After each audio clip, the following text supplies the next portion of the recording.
Hello friends, super magic રસોઈમાં મિત્રો આપનું સ્વાગત કરું છું। આજે હું ચોખાના પાપડની રેસીપી તમારી સાથે શેર કરું છું, જે એકદમ ટેસ્ટી પાપડ બનશે। 1 કપ ચોખાના લોટમાંથી આપણે 100 પાપડ બનશે અને એ પણ આપણે પાપડ ખાર કે સોડા વગર બનાવશું, એટલા સોફ્ટ તો પણ બનશે। તો તમને ચોક્કસ આ વિડીયો ગમશે, ગમે તો લાઈક કરજો, શેર કરજો અને સબસ્ક્રાઈબ કરવાનું તો ભૂલતા જ નહીં। અને મિત્રો બાજુમાં રહેલું બેલ આઇકનને પણ પ્રેસ કરજો, જેથી કરીને લેટેસ્ટ વિડીયોની માહિતી તમને મળતી રહે। તો મિત્રો આપણે અત્યારે જો આ 1 કપ ચોખાનો લોટ લીધો છે અને ઇન્ગ્રેડિયન્ટમાં બીજું આપણે કાળા તલ લીધા છે, ધાણા ભાજી લીધી છે અને ચીલી ફ્લેક્સ એટલે કે લાલ મરચાંનો ક્રમ્બલ કરીને લીધું છે અને મીઠું લેશું ને પાણી, બસ આટલા જ ઇન્ગ્રેડિયન્ટ છે। તો આપણે નથી ખીચું બનાવવાનું, કોઈ પણ જાતની ઝંઝટ વગર, સોડા કે પાપડ ખાર વગર આપણે એકદમ કાચ જેવા એકદમ સફેદ પાપડ બનશે ચોખાના। તો તમે એન્ડ સુધી જોડાયેલા રહેજો। તો મિત્રો આપણે અત્યારે જો આ ચોખાનો લોટ લીધો છે, એકદમ ઝીણો લોટ લેવાનો છે પાપડ માટે અને આપણે જેટલો લોટ લીધો છે ને એનું 10 ગણું પાણી આપણે લેવાનું છે। એટલે અત્યારે આપણે આ 10 કપ પાણી લઈ લેશું। ખાસ નોટ કરજો, પરફેક્ટ મેજરમેન્ટ સાથે બનાવશો ને એટલે તમારા પાપડ એકદમ સફેદ પ્લસ કાચ જેવા એકદમ ટેસ્ટી, બધા પૂછશે કે આ પાપડ કઈ રીતે બનાવ્યા, એટલા સરસ બનશે। તો આપણે આ 10 કપ પાણી નાખ્યું છે અને વાસણ હંમેશા જાડું લેવાનું, એટલે શું કે તમારે તળિયે બેસવાનો ડર ન રહે। તો જે કપથી આપણે પાણી ભર્યું એ જ કપથી આપણે ચોખા લીધા છે। પાણીને બિલકુલ ગરમ નથી કરવાનું, એ પહેલાં જ આપણે આ ચોખાનો લોટ એડ કરી દેશું અને આ રીતે આપણે એને મિક્સ કરી લેશું। પાણી ગરમ થશે ને તો લોટમાં લમ્સ પડી જશે, એટલે આ રીતે તમારે પરફેક્ટ પહેલાં મિક્સ જ કરી લેવાનો વિસ્કરથી। વિસ્કર લ્યો ને તો તમને ઈઝી પડશે।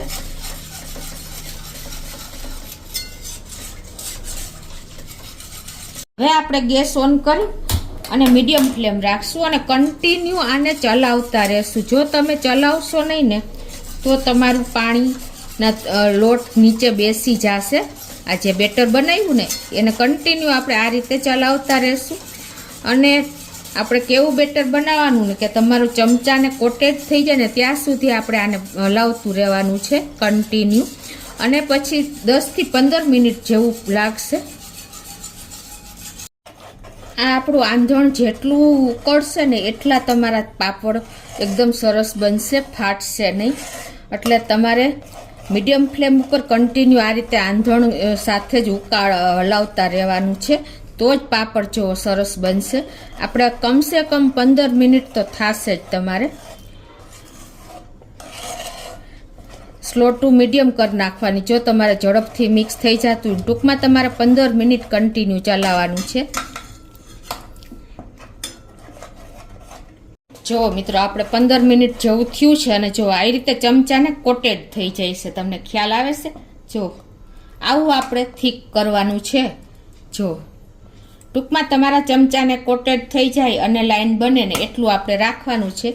તો હવે હું ગેસને બંધ કરી દઉં છું અને હવે આને આપણે ઠંડુ કરી લઈ।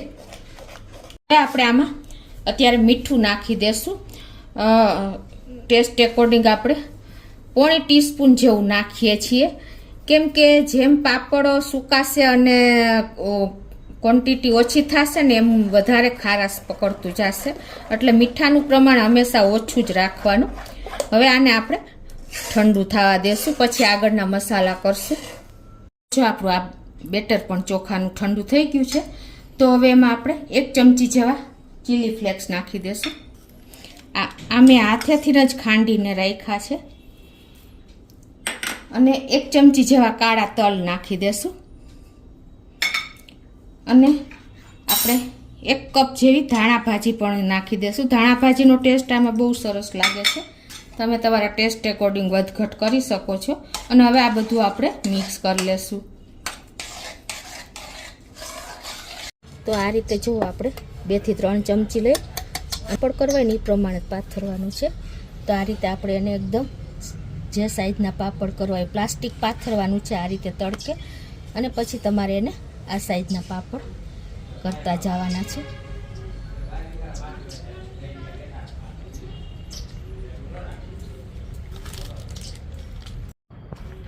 આ રીતે તડકે જ તમારે પાથરવાના છે.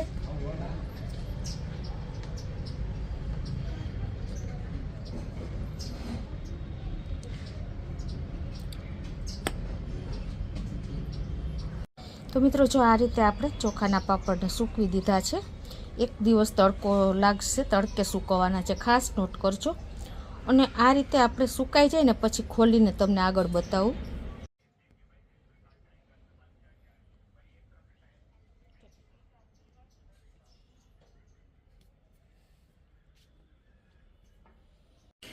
તો મિત્રો આપણે ચોખાના પાપડ તડકે 1 દિવસ સૂકવાતા જુઓ, અને એકદમ સરસ કાચ જેવા આપણા પાપડ તૈયાર થયા છે. તમે અડી ન શકો ને એટલા સરસ આપણા પાપડ તૈયાર થયા છે. જુઓ છે ને, બધા જ પાપડ એવા જ છે. જો છે ને મિત્રો, તમે આપણે હાથ રાખીને તો હાથ પણ દેખાય છે એટલા ટ્રાન્સપરન્ટ આપણા પાપડ તૈયાર થયા છે, કાગળ જેવા, કાચ જેવા. તો આ રીતે તમે બનાવશો ને તો વણવાની ઝંઝટ કે કોઈ ઝંઝટ નહીં રહે, ખીચું બનાવવાની કે પાપડ ખાર વગર પણ આપણે આટલા સરસ પાપડ તૈયાર થઈ ગયા છે મિત્રો. તો હવે એને આપણે તમને તરીને પણ બતાવી દઉં. તો આ બાજુ મેં જો તરવા માટે તેલ પણ મૂકી દીધું છે ફૂલ ફ્લેમ ઉપર, અને ફૂલ આપણે તેલ ગરમ કરી લેવાનું છે પાપડ તરવા માટે. પછી તમને જરૂર લાગે ને તો ગેસ ધીમો કરી નાખવાનો.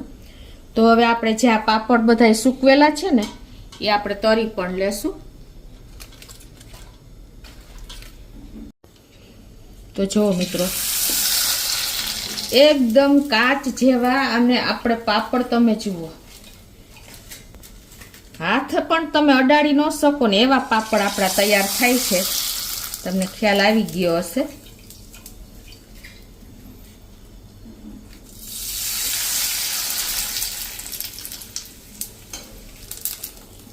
મિત્રો, નથી આપણે વણવાની ઝંઝટ કે નથી આપણે ખીચું બનાવવાની ઝંઝટ, કોઈ પણ જાતની ઝંઝટ વગર તમે ઈઝીલી પાપડ તૈયાર કરી શકો છો. તો મિત્રો જો આપણે જે પાપડ ચોખાના 1 કપમાંથી 100 પાપડ તૈયાર થયા છે, અને આ પાપડ મેં તરીને પણ તમને બતાવ્યા. જો એકદમ ટ્રાન્સપરન્ટ, તમે ટચ નથી કરી શકતા ને એટલા સરસ આપણા પાપડ તૈયાર થયા છે. તમને ખ્યાલ આવી જાય છે. જુઓ મિત્રો, અને આને તમે મોઢામાં નહીં મૂકી શકો ને એટલા સોફ્ટ છે. જો મિત્રો, ભૂકો તમે મોઢામાં મૂકો ને ત્યાં લોક થઈ જાય ને એવા આપણા ચોખાના પાપડ બન્યા છે મિત્રો.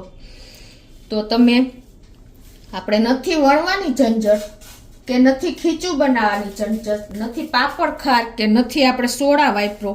બાળકોને કહેશો ને તો પણ તમને બનાવી દેશે. એટલા ઈઝી રીતે આપણે આજે ચોખાના પાપડ ખીચું બનાવવાની ઝંઝટ વગર બનાવ્યા છે. તો તમને ચોક્કસ આ વિડીયો ઉપયોગી થશે મિત્રો. ગમે તો લાઈક કરજો, શેર કરજો, અને સબસ્ક્રાઈબ કરવાનું તો ભૂલતા જ નહીં.